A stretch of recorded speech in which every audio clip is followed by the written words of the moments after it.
Did you ever wonder what the hell World War II looked like on a map? Well, me either, because we already figured it out. But guess what? We're going to watch it again today. This is Geohistory World War II summarized on a map. And as always, we're just going to jump right into it. Let's roll. We begin at the end of World War I. After the defeat of the Central Powers, harsh conditions are imposed on the vanquished. Austria-Hungary and the Ottoman Empire are dismantled. As per the Treaty of Versailles, Germany loses its colonies and many territories. This particularly benefits Poland, which is recreated and obtains access to the sea, cutting Germany in two. The German army must be limited to 100,000 men without heavy weaponry or an air force. Finally, Germany and its allies are held solely responsible for the war and must pay all reparations. The German people see the treaty as humiliation. The only consolation for the country. Well, because in reality it wasn't fair, because as we all know, it was Hungary, or it was freaking Austria-Hungary who started the war. It was Germany. All that Germany did was just back them up and give them assurance that they would essentially have them in an alliance if something happened, i.e. if Russia mobilized and tried to start a war, which they did. Which, if I'm not mistaken, that's why a lot of people believe that Russia was not the main cause of the war. But if it wasn't for Russia's mobilization in the war, not this huge war probably wouldn't have happened. Like, there wouldn't still been something against Austria-Hungary and Serbia, but the fact that if Russia wouldn't have mobilized, then France wouldn't have had a reason to join, and France wouldn't have joined, then Belgium wouldn't have got invaded, and they wouldn't have got invaded, then the UK wouldn't have joined. So that's why a lot of people say that. But one of those things. Let's keep going though. Country is, as there was no fighting on its territory, that its infrastructure and industry are intact. Meanwhile, the victors do not unanimously agree on the treaties. In Italy, public anger mounts because the country does not obtain all territories promised by allies, in addition to suffering a high death toll of some 600,000 soldiers. In the United States, the Senate goes against the wishes of President Woodrow Wilson and does not ratify the Treaty of Versailles, resulting in the US not joining the new League of Nations. This international organization is tasked with preserving peace and developing. And which was funny because he was trying to do this, right after this huge period of isolation. So it's like, and right after this isolation, a huge number of, American soldiers just died in a foreign war. So obviously, and I'm sure, there's a pretty big outrage about that for obvious reasons. But so it's like, yeah, obviously, why would we want to continue sticking our nose in foreign affairs, especially in a place like Europe, where back then, Europe was probably seen like as volatile a place to live, as say the Middle East is today. Like, there was just nothing but war going on constantly. So it's like, why would we want to stick our nose in that? But yeah, just one of those things. Cooperation between nations. However, Russia, which became the USSR after the Bolshevik Revolution and the Civil War, is excluded from the League of Nations. Weakened and frustrated by the loss of European territories, Russia finds itself isolated as the West fears an expansion of communism. The United Kingdom focuses on its immense empire, which covers almost a quarter of the land surface of the planet. France, the northern regions of which are particularly hard hit by war, finds itself without strong allies in the effort of upholding the Treaty of Versailles, which is rejected by the German people. In Germany, high debt and speculation on the mark causes hyperinflation. The country slows down payments for war reparations. In reaction, France and Belgium, which count on these payments for their own reconstruction, send troops to occupy the Ruhr, a rich industrial region. Hyperinflation reaches its peak. $1, which in 1914 was worth around 4 marks, in November 1923 trades for 4,200 billion marks. Some banknotes become less valuable. Yeah, if I'm not mistaken too, the United States helped out Germany in this time, but because of our own situation in the stock market crashing and everything else, the Great Depression and all that, we pretty much had to I'm pretty sure, if I'm not mistaken, pretty much take back all of that money, or something happened, and pretty much we couldn't help them out anymore. And whenever that hit them, it, like, you know what I'm saying, obviously it hit the entire world just as hard, which was, I'm pretty sure, why it was such a huge deal. Because I'm sure if it just happened in America, it wouldn't be such a probably a big deal in the history books as it is. But yeah, it's just one of those things where it literally just affected everyone because of all this. And I'm sure, I don't know, it's one of those things like, if it wasn't for World War One, would it have affected the world like it did? Because, you know, after World War One, the world was just so crippled in itself, and then you add that on to it, and the fact that, you know what I'm saying, I don't know, it's just one of those things. But let's see. Some banknotes become less valuable than the paper on which they're printed. The United States and the United Kingdom propose a plan to adjust German debt and grant credit to the country so that it can revive its economy. The United States then lends to Germany, which resumes payment of war indemnity to victors, which themselves are indebted to the United States by buying arms and equipment on credit during the war. The United States thus becomes the backbone of the world economy. After a year of reforms, Germany returns back to growth. Tensions ease and the country is even admitted to the League of Nations. The global economy booms, with the United States leading the way. The abundance of raw materials and the development of assembly line work in factories accelerates production and lowers prices. In Italy, Mussolini's fascist party obtains full dictatorial power by banning all other political parties. In New York, the Wall Street crash takes place and causes the most severe economic crisis of the 20th century. Its repercussions are global.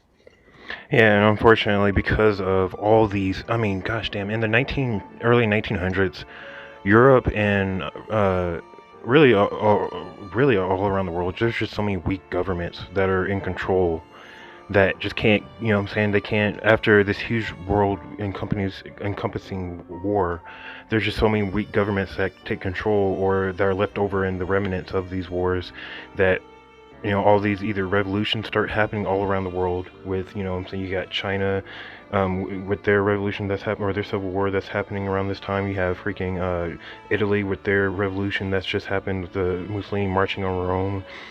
You have Germany trying to have their revolution with Hitler having his beer hall pushed. All these different crazy stuff. So obviously Russia just had their, you know what I'm saying, it's crazy to think about, but obviously it's just one of those things where, like, it has to be linked. And what's like the most common factor is just the fact of that war, and then other, you know, just other things. But let's keep on. Boo. Germany is badly hit, with 30% of its population rendered unemployed and poverty exploding. The government in power is held responsible for the situation, fueling the rise of extremism. In the legislative elections of 1932, the far-right NSDAP, also known as the Nazi Party, wins. Its president Adolf Hitler is placed as head of government. In a short time, he eliminates all opposition and seizes absolute power.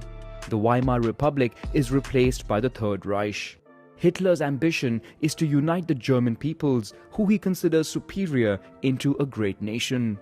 He wants to annul the Treaty of... Yeah, which, remember, the main reason why this happened in the first place was because the president von Hindenburg had just passed away, which he was, if I'm not mistaken, he was way more popular than Hitler was in the country, because he was, you know, this freaking overpowered freaking World War I general who just freaking dominated out east, you know what I'm saying, and obviously nobody ever blamed him for Germany's loss, so he was a very popular figure in Germany at the time. But if I'm not mistaken, that's when obviously he passed away. Hitler was already chancellor at this time, which is yeah, but he's already chancellor at this time. And then at the fact that you know what I'm saying, Germany already was in this, you know, the wake of this weak government.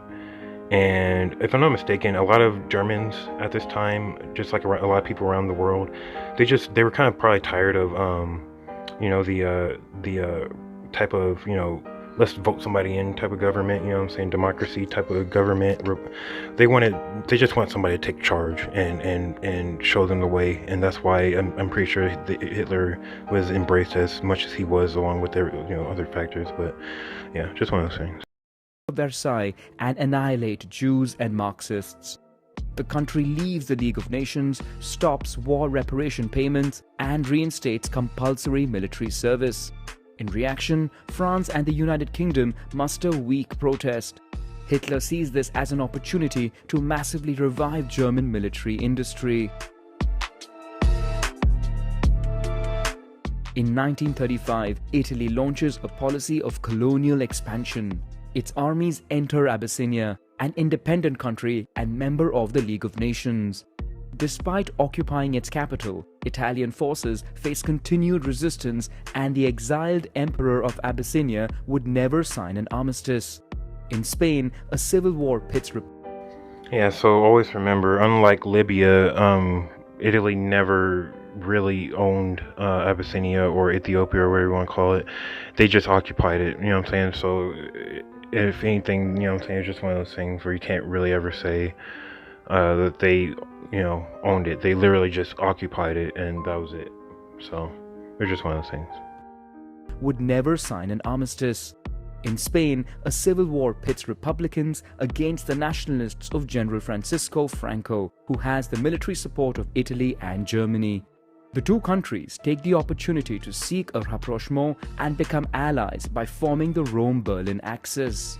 Germany also signs an alliance with the Empire of Japan, which invaded Manchuria in 1931. Japan now takes advantage of a civil war in China, pitting nationalists against communists by declaring war on the country. Japan seizes new territories and massacres the population. In Austria, the local Nazi party, after exerting much pressure, succeeds in officially annexing. Which a lot of people don't know this either, and I'm sorry I'm a little late on this, but Germany also had a lot of, not a lot, but a few different high-up soldiers in China at the time of Japan's invasion of them, because I'm pretty sure they were training Chinese soldiers, which if you see in a lot of different pictures, Chinese soldiers are wearing this German Stahlhelm, because Germany sent them over there for their soldiers and stuff like that. But once Japan declared war on them, they essentially just backed out, like, so that it was no problem or anything like that, so that Japan could do their thing. But yeah, just one of those kind of the country to Germany. Hitler now wants to seize Sudetenland, a Czechoslovak territory where 3.5 million Germans live. France and the United Kingdom, trying to avoid a new war, betray their Czechoslovak ally by authorizing the invasion of the territory.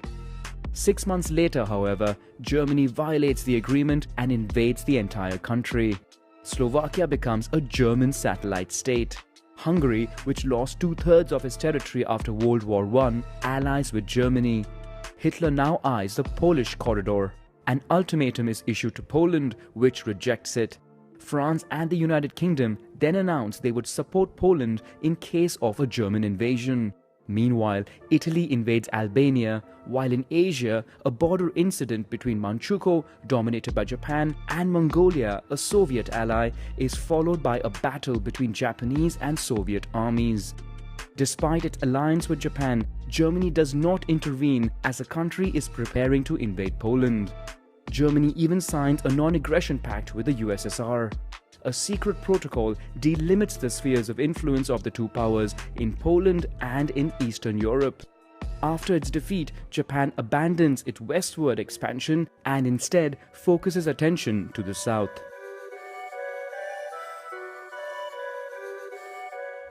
On September 1, Germany attacks Poland without a formal declaration of war. In reaction, France and the United Kingdom declare war on Germany. Polish armies are quickly overwhelmed by Germany's new combat strategy known as the Blitzkrieg. It involves concentrating maximum force on certain points to quickly break through a front line, surrounding enemy pockets and neutralizing them.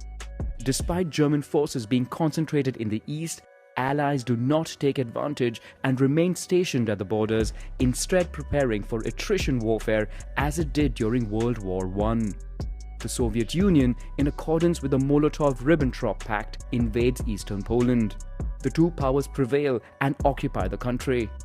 The USSR then focuses on Finland. When the latter refuses to renegotiate the border, which Russia considers a threat to Leningrad due to its proximity, the Red Army begins an invasion. But it faces greater resistance than expected, and despite its clear numerical superiority, the USSR struggles to win. Finally, peace is signed and the border. Yeah, so obviously with the Winter War, just like Germany was in Russia, Russia was in Finland. Like they weren't prepared at all. They didn't have the equipment to face the Finnish winter. On top of the fact that I'm saying, the terrain. I don't think that they're really prepared for that type of terrain where it's just nothing but forests, lakes, and frozen just ice. And I think a lot of their, like, if I'm not mistaken, like they had to keep their freaking vehicles running so that the oil or so that the fluids in it wouldn't freaking freeze. Like that's how cold it was. So, yeah, they lost a lot in that war. But obviously, that's why Finland wasn't taken over, but they did lose some pretty good, territory, and the fact that they had to sign that over. But yeah, just one of those things. Is pushed back. But the Winter War proves to be a fiasco for the USSR, which does not go unnoticed by Hitler, who sees it as a weakness of the Red Army.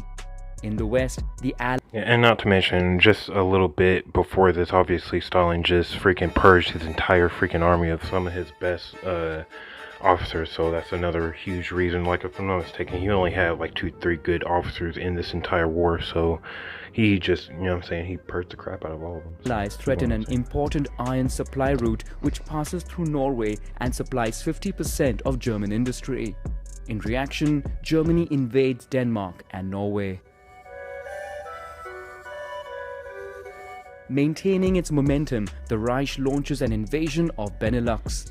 The French and British, who fear a new Schlieffen Plan similar to World War I, send quickly a large part of their forces to the north to form a common front with Belgian and Dutch armies. But Germany, as it did in Poland, launches a blitzkrieg. After massively bombarding a weak point, its panzer tanks pierce the front line and head for the sea, which they reach within a week.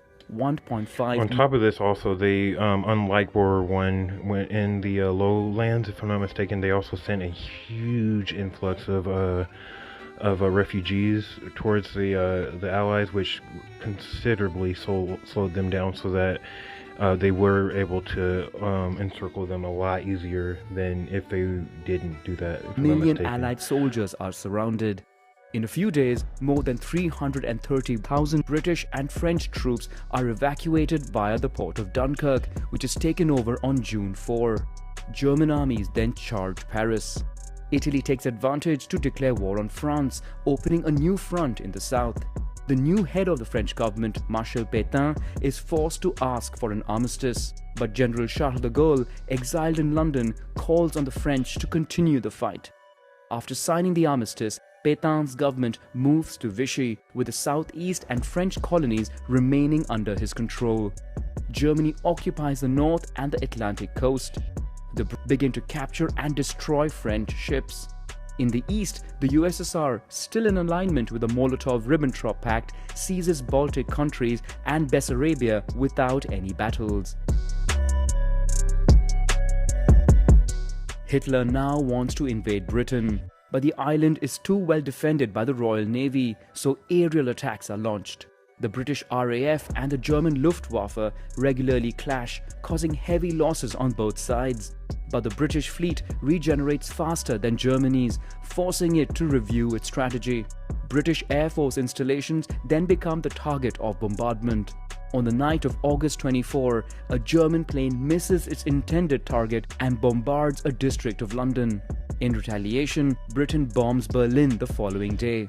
Hitler is furious. The battle takes a new turn. Both camps begin targeting cities. Despite London being regularly bombed, the Germans do not succeed in dominating the war. Hitler then plans to abandon this front to shift focus. And if anything, them refocusing on the cities, like, really just messed them up. Because, I mean, think about it, like, they had, if they would have just been able to focus just on those military targets, then they would have, because if I'm not mistaken, the RAF was damn near almost out of the war. Like, they were almost beaten, and then the fact that they refocused on the cities gave the RAF essentially that little bit of breathing room to rebuild their equipment and stuff, and then just, go all out again, and, winning that battle, that very important battle. So, just one of those things where Hitler definitely messed up by doing that. To the USSR. On September 27, Japan joins Germany and Italy in signing the Tripartite Pact. Despite their alliance, Germany and Italy are not fighting the same war. Mussolini concentrates his forces in the conquest of new colonies, from Libya to Egypt, Italian East Africa to British Somaliland, and from Albania to Greece. But it is a failure for his troops, who retreat against the Yeah, and that's because Mussolini was just way too overeager to get his plans of, his Roman Empire underway, and especially because he was seeing Germany doing their thing, and I'm sure Japan doing their thing. So he was thinking, we gotta do something to pull our weight. So I'm sure that's why he went ahead and at least did Greece, tried to invade Greece. But if his equipment and his officers were nowhere near ready for these, these operations, and it showed heavily, especially in Greece. So just want to British and Greek armies, while the Royal Navy dominates over the Italian fleet.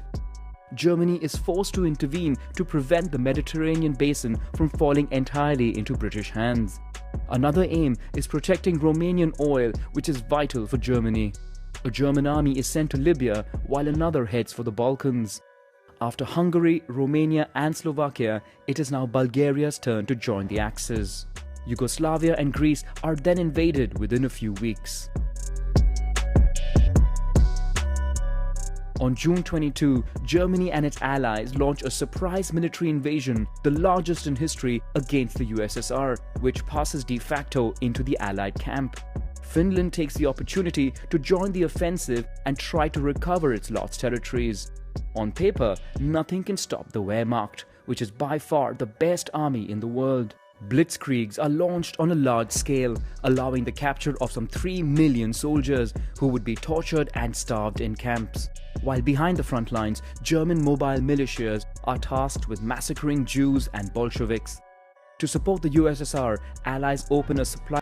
Yeah, but I mean, if you know anything about Operation Barbarossa and Hitler's actual intentions of Operation Barbarossa, then his generals really screwed him over, because his generals, for some reason, really in their mind thought that Russia was the same beast as, say, France, where all they had to do was take over a good portion of the country and then take over its capital or capitals since Russia technically has two, and the rest of the country should give up. Where in reality, Russia is such a massive freaking country that the government and the soldiers can literally just go all the way back to freaking Alaska and still fight, you know what I'm saying? And on the top of that, World War II is the very first war in history that we see where oil is a huge factor, all these tanks and everything else, they need oil. Trucks, everything needs oil to run. Well, guess what? The Middle East has no oil right now. It's in the utmost infancy in its oil extraction right now, so that's out of the question. The only oil coming out of anywhere is really out of Russia, Romania, and America, if I'm not mistaken, United States. These are the only big the only big oil producers right now in the world. And obviously they have Romania, but Romania isn't they need a lot more oil than Romania has. And all of the oil for Russia is in the Caucasus, and that's why we saw that late offensive late in the war to get to the Caucasus, but by this time it was already too late.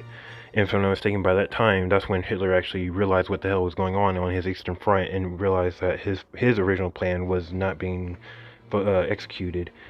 And it's just one of those things where, yeah, that oil was number one, and they just did not have it for they need oil for their tanks, and they need tanks for their blitzkrieg. You don't have any of that, none of it works. So it's one of those things.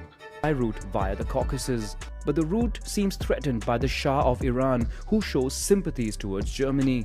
The USSR and the United Kingdom then decide to invade the country. In the USSR, the German advance is slowed down due to the sheer vastness of the battlefield and the bad state of roads.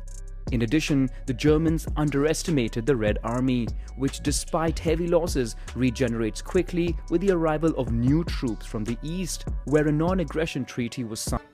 Yeah, because not only did they underestimate them, they didn't, whoever was in charge of their logistics and everything else did not do their job at all. Because, their supply lines were horrible, because again, no oil. They need oil for trucks, they need trucks for supplies, they had not, they just didn't have it to do it. Not to mention, they were heavy. Those trucks were heavy in mud and stuff like that because a lot of at least 2 to 3 different times they had to fight in what was known as Rasputitsa, the Russian mud season, which comes around, if I'm not mistaken, during springtime, right after winter and stuff like that. So, what I'm saying, they're just really screwed from the get-go. So, it's just one of those things where... Aligned with Japan. A new front is created at the gates of Moscow, after which German troops suffer a knockout punch falling from the sky. In a few days, temperatures drop below -30 degrees Celsius. Badly equipped, German forces suffer while the Soviets counterattack and push back the front line, which is then stabilized. What Hitler feared is happening. Some 80% of his army would find itself stuck in attrition warfare. On the Asian front, to counter Japan's expansionist policy, the United States imposes an embargo on oil and steel, essential resources for the country's industry and army. However, in the southeast of the continent, in the European countries, there are large reserves of oil, iron, and rubber.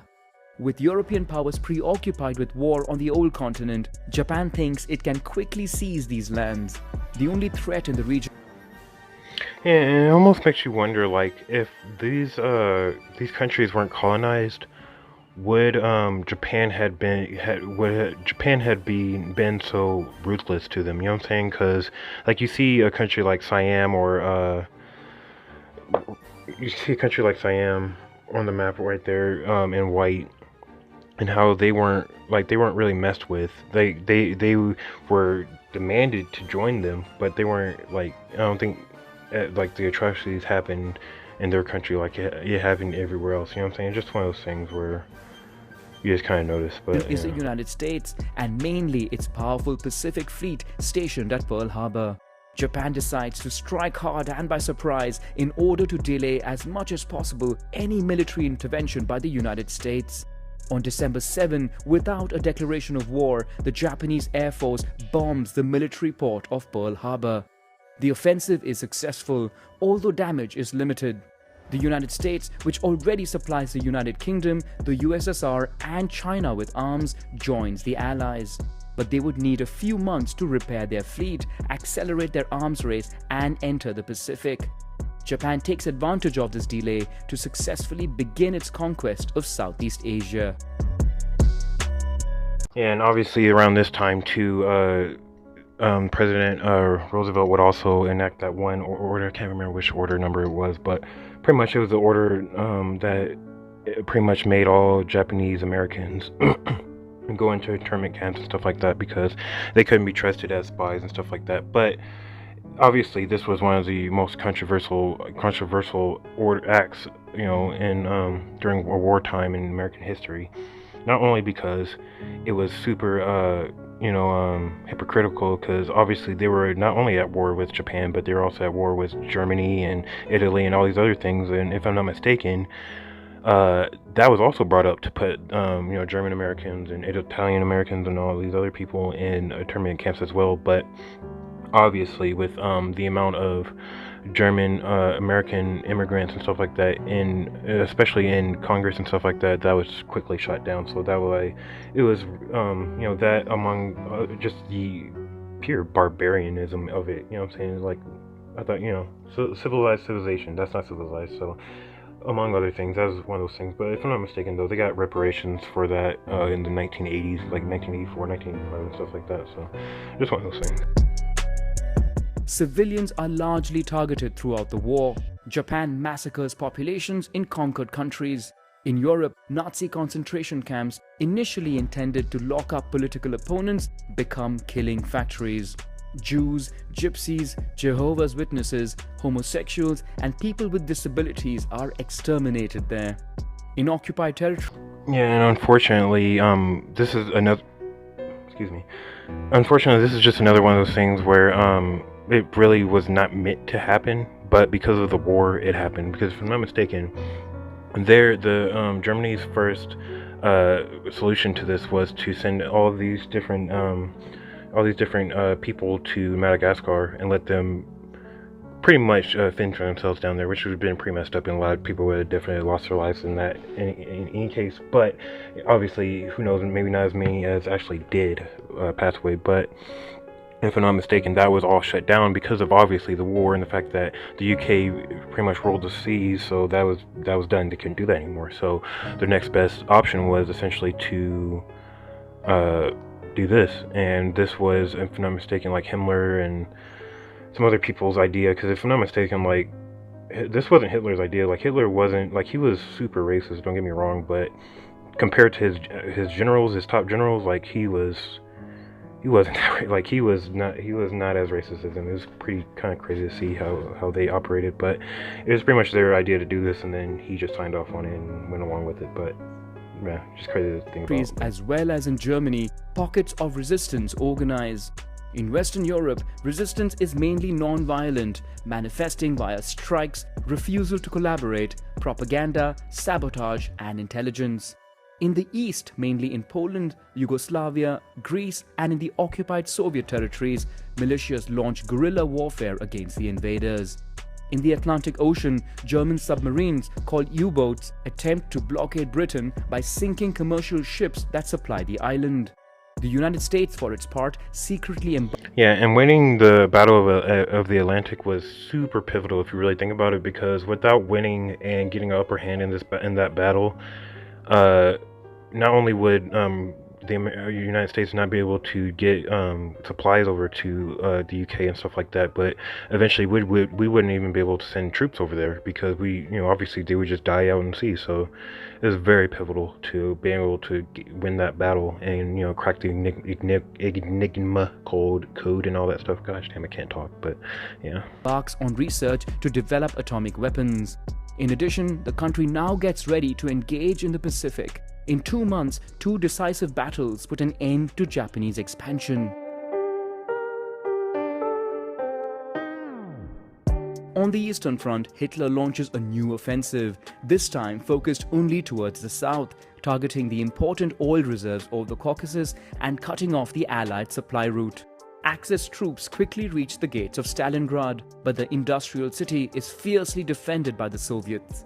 In the South Pacific, Allied forces, with the United States in the lead, launch a counterattack, the objective being to move from island to island all the way to Japan.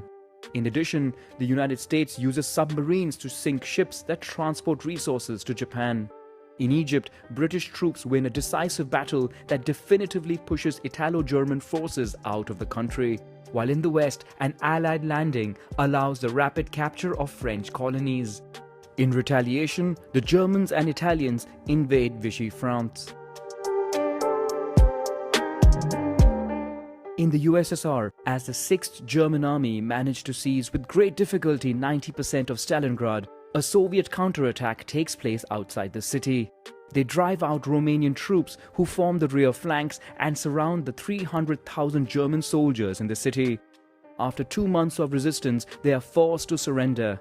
In Africa, the last Axis troops are defeated. Yeah, if I'm not mistaken, pretty good point of that is the fact that Stalingrad got overtaken. All this stuff is just a major point of that was the supply lines. Like, they weren't able to not only get the Air Force out there to help them, like that totally ceased out, which they really needed. But also just they couldn't get food out there to them. They couldn't get oil. They couldn't get anything out there to them. So they just pretty much left them high and dry, which again is because what should have been early in the war was allocated or whatever to later in the war, where everything was already pretty much depleted. And I'm saying, not to mention they needed way more people down there, way more soldiers, way more equipment, just everything, and it just didn't happen. So Allies control the continent and now set their sights on southern Europe. A first landing takes place in Sicily. On the Eastern Front, Hitler tries to maintain the upper hand by launching a new offensive on Kursk, which leads to the biggest tank battle in history. Under pressure, Stalin urges his allies to open a new front in the West. The United Kingdom and the United States first want to weaken and demoralize Germany by intensifying bombing of industrial centers and cities. Hamburg, the country's second city, is largely razed to the ground. In Kursk, despite heavy losses, the Soviets prevail and gain the upper hand over the Germans. In Italy, after the fall of Mussolini, a British landing threatens the country. The new government signs an armistice with the Allies. But the Germans anticipate this scenario and quickly take control of Italian territories. With an Allied victory now seeming possible, Stalin for the USSR, Churchill for the United Kingdom, and Roosevelt for the United States meet in Tehran to prepare for the end of the war. The three leaders agree to coordinate better, to soon open a second front in Europe via 2 landings in France, and to provide military support to the communist resistance led by Tito in Yugoslavia. In the east, the siege of Leningrad ends after 872 days, claiming the lives of at least 1 million civilians. In the west, after the bombing of German factories which produce coal-based synthetic fuel, Allies are now ready to open a new front. The biggest military landing in history allows troops largely from the United States, the United Kingdom and Canada to gain a foothold in Normandy. While the USSR, for its part, launches a huge offensive which in 2 months pushes the Germans back by 600 kilometers. In France, while a second landing takes place in the south, General de Gaulle enters a liberated Paris. On multiple fronts, Allied advances liberate countries one by one. Only the Yugoslav resistance drives out the German troops of its own accord. Again, Stalin, Churchill and Roosevelt come together to prepare for the post-war period. Roosevelt obtains the future creation of the United Nations, which would replace the League of Nations. Countries that declare war on Germany before March 1 would be allowed to be part of it, which causes a wave of war declarations with little consequence. It is also decided to recreate Poland, but Stalin refuses to cede conquered territories. Polish territory would therefore be moved to the west to the detriment of Germany, which itself would be divided and occupied by the victors. The USSR swears to also declare war on Japan after Germany surrenders. The last 4 months of the Reich proved to be the deadliest. In concentration camps, on battlefields and among populations, on average 30,000 people die every day. Berlin is finally surrounded by the Soviets. Hitler, who had taken refuge in his bunker, commits suicide 2 days before the fall of the city. The capitulation of the Third Reich is signed in Reims on May 7 and ratified in Berlin the following day. In Potsdam, the victors decide the fate of the vanquished. Italy loses its colonies. Germany, as expected, is divided and occupied, while the east of the country becomes Polish. The new frontiers of the continent would result in large-scale ethnic cleansing. Polish and German minorities would be driven to their new country. Finally, an ultimatum is issued to Japan, demanding its unconditional surrender. Japan ignores the ultimatum. The country is heavily bombed by the United States for several months. More than 60 large industrial cities had already been devastated. The United States then drops 2 atomic bombs on the cities. Yeah, because if I'm not mistaken, too, those fire bombings were like super devastating. Because if I'm thinking right, most of back in these days anyway, most of Japan's a lot of major cities had these like paper and wooden type of infrastructures that pretty much, obviously once they got bombed and all that stuff just went up like freaking toilet paper essentially, and just it pretty much created this huge horrible firestorm, just like in Dresden, if I'm not mistaken, in Germany, like he was talking about earlier, how they ramped up the bombings and all that stuff. But just crazy thing about it, of Hiroshima and Nagasaki, while the USSR begins invading Manchukuo, southern Sakhalin and the Kuril Islands. Finally, on September 2, which, if I'm not mistaken, too, Japan still disputes till this day, in which they're actually thinking about, especially because of all this situation that's happening now with the Ukraine. They're thinking about getting these territories back, which are just the Kuril Islands and that the lower part of the that bigger island in the north. I can't remember what the name was, but if I'm not mistaken, those islands had been in Japan's possession since like 1817, super long history. So they want those back essentially. And Russia doesn't want to give them back. And I don't even think they technically even own them. They just really occupy them. They just haven't given them back ever. But yeah, just one of those things. Japan surrenders. The country would be occupied by the United States until 1952. In the West, the USSR and the United States agree on the provisional division of Korea. Finally, in Indochina, the French regain control of their former colony but face opposition by some Vietnamese groups claiming independence.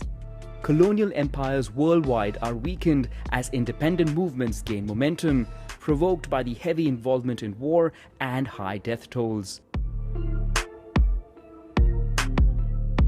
World War II is the deadliest war in history, with an estimated 75 million deaths, of which 66% are civilians.